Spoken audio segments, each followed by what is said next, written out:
Wool jersey plus built-in bra will create the most comfortable tank top. This winter season, I am committed to developing a range of natural fiber garments that will keep me warm. I am that one friend who is always cold, so staying warm and comfortable is an absolute priority for me. Once again, I'll be only using natural fibers and I want to try different things out, and I'll be sharing my process and progress over here. And if you want to follow me on this journey, remember to subscribe to our channel. And make sure you watch this video till the very end, because I also share how I replaced synthetic tights and socks with natural alternatives. And today I'm creating a body-hugging tank top with built-in support. And I'll be using two contrasting woolen jerseys so that you can see better what's going on. By the way, the fabrics I'm using here are from our shop. We have a new range of beautiful deadstock jerseys that we handpicked directly from a factory in Portugal. I'll drop the link below this video. And if you're new here, welcome. My name is Lisa Bennett. I'm co-founder of Studio Arkdefo, designer and educator. My biggest passion and mission in life is helping women feeling great in their bodies with the clothes that fit just right. You don't often see me here designing tightly fitted clothing because I prefer a relaxed fit, but when it comes to tank tops,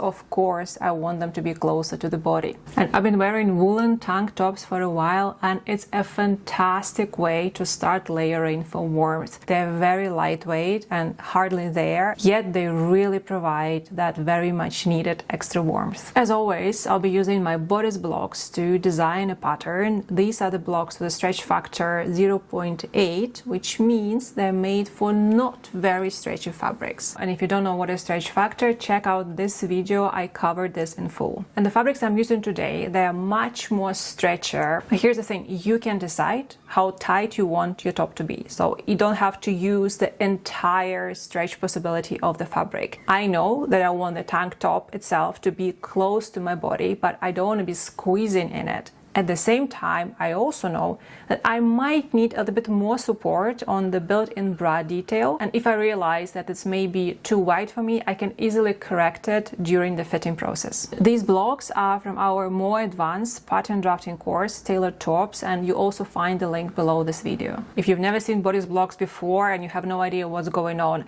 these blocks are based on my individual measurements. In this case, they're also adjusted for the stretchy fabric, so they have negative ease. They're much smaller than my standard blocks would be. And these blocks, they're not the pattern yet, but they're the absolute base of the pattern. Because they have my measurements in them, now I can take these blocks and design a tank top pattern in just under 5 minutes, and it will always fit me. Why? Because the blocks are based on my measurements. This is truly the biggest secret of fashion design. Once you master the BODICE blocks, you can create any pattern you want, and it will really take you minutes. And to make a pattern for my tank top, first I just copy my blocks the way they are.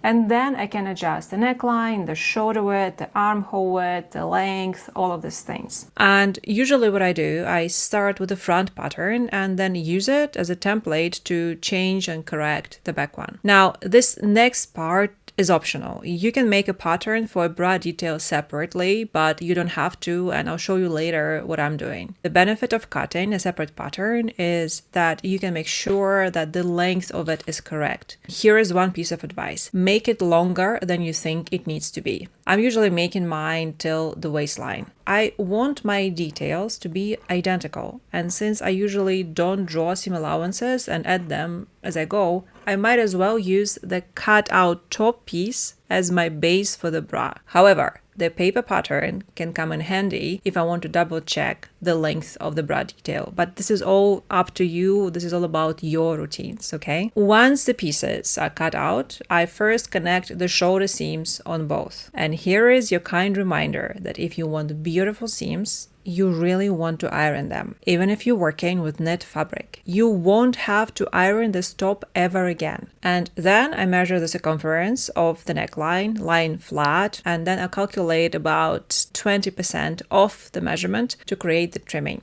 When you're making tops and t-shirts with jerseys, the length of the neckline trim needs to be shorter if you want it to lie flat. You'll be stretching it as you attach it. You'll see it later. Another thing, I don't have a continuous length of fabric to make the trimming strip. So I'm just making it up with multiple pieces. And then of course the seams need to be ironed and the entire strip is folded in half. I'm very lucky here that this fabric just lays flat. Some jersey fabrics can be rolling a lot at this stage, and in this case what you want to do, you want to pin the edges and maybe even quickly stitch them together. And the main difference of this top with a regular tank top is that I'm attaching the trimming to 2 layers at once. I align the bra piece with the top piece, wrong side to wrong side, so the seams are hidden in between. Pin the necklines together and quickly stitch them. This will make attaching the trimming much easier. And as you can see here, I had a change of heart and decided to go for a contrasting trim. It's the same idea, but in green. And when I start connecting it to my pieces, I mark the middles of the front and back of my tops, and I pin my strip in those 2 points, and then I just evenly stretch it and pin around the entire neckline. And then I will connect it all with an overlocker. And if you don't have one, it's okay. You can absolutely use the zigzag stitch on your usual domestic sewing machine. It will do the same job. If you've never worked with jerseys, check out our underwear series where I covered all of this in detail. And see how bad it looks straight from the machine? But once I iron it, it will take on a very good shape. And then, to fix everything in place, I'm also top stitching the seam allowance down and my neckline is ready. It's really nice and flat. And this will stay close to the body, which is exactly what I want. And in the next stage, I'm connecting the side seams. And since the bra part also works as a lining in a way, there are no seams touching my body. So the side seams of the bra face the wrong side of the top, and the side seams of the top face the bra. It might sound a bit confusing, but you see what I'm doing here. And after you've done both the side seams on the inside and the outside layers, it's a really good time to try your top on and see how it does support-wise.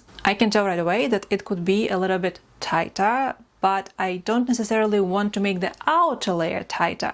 So what I could do, I could go back to the overlocker and trim the inner layer a little bit. This will create the support that I need on the inside, and at the same time it won't change the shape of the outer layer. And after all the corrections are done, I can now create the trimmings for the armholes the exact same way I did the neckline. The only difference here is that I won't make them as tight. Here's the thing, if you make them too tight, they will be lifting up your armhole, resulting into rubbing under your armpits. You really don't want this. You still want the trimming to be a bit shorter than the circumference of the armhole, but not as dramatically shorter as it was with the neckline. And I can't give you a specific number. It all depends on the fabric you're working with, and you just have to try it out. And if you do use an overlocker and you're not sure, before cementing all 4 layers together, just attach the trim with a quick straight stitch and try the top on. You'll find your perfect formula the more you practice, I promise you. Here I've also top stitched the armhole trimmings and already finished the hem of the top detail. The last part is inserting elastic into the bra. I'm using a slightly thinner elastic, it's maybe 1.5 centimeters, and it works for me as I don't have a lot that needs support. If you have a bigger cup, wider elastic might be a better option. And also I don't really stretch it, I just put it around my body, found a comfortable length, and that's it. So now I can create a tonal for it. I just fold the hem up the way and quickly stitch it, leaving an opening to insert the elastic. Get it in, and now I will use the clips to make sure that the elastic stays at the very bottom of the tonal and doesn't move up. And now I'm folding and pinning the tonal, and I will close it all with an overlocker, and it will create a very beautiful finish. Then I give it a good iron, and the bra is also done. And that's it. My tank top with the built-in support is ready. And here is the ready top. It's very comfortable, and I'm really happy that in the end I opted for the contrasting trimming. It looks really nice. I really love the fit. Support is great, and overall the top is this extra warm layer that I need so much in my day-to-day clothing. And I really hope that you understand that using the similar principles, you can design a reversible top or a sports bra, or add a built-in bra to any long sleeve garment, a top or a dress, anything you really want. I really encourage you to experiment, to try different things out and find the way that works for you. There is no right or wrong way in clothes making. And as promised, here are a few more genuine recommendations for more under layers. I've been always wearing ties in winter because I'm cold and I need that extra layer. But this season I decided that I don't want to do this anymore. I don't want to wear synthetics so close to my skin, and I started looking for natural alternatives. A quick warning, it's not for everyone and it's definitely not sexy. So recommendation number one, 100% wool leggings from the brand Dilling. They're very warm, not itchy, and overall amazing. But since there is no added elastane, they don't keep the shape and they will gather around your knees. And because of that, I had to course correct what I can and cannot wear in winter. These leggings are definitely not suitable for shorter skirts with exposed knees, but they're completely fine under the trousers or maybe longer skirts with a higher boot. Got a friend here because he's been too noisy on the background.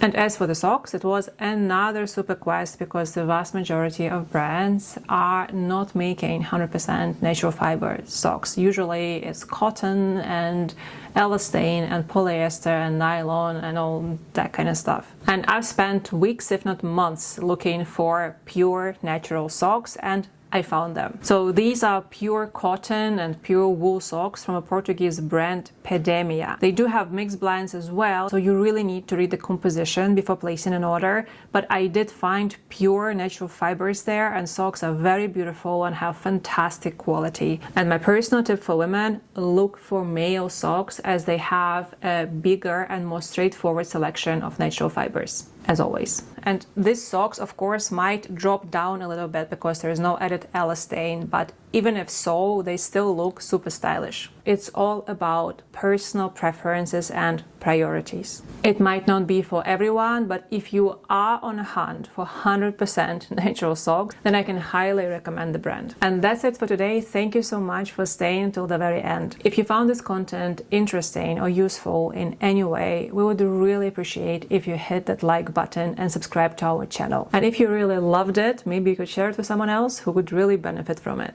Have a wonderful day, and I'll see you next time.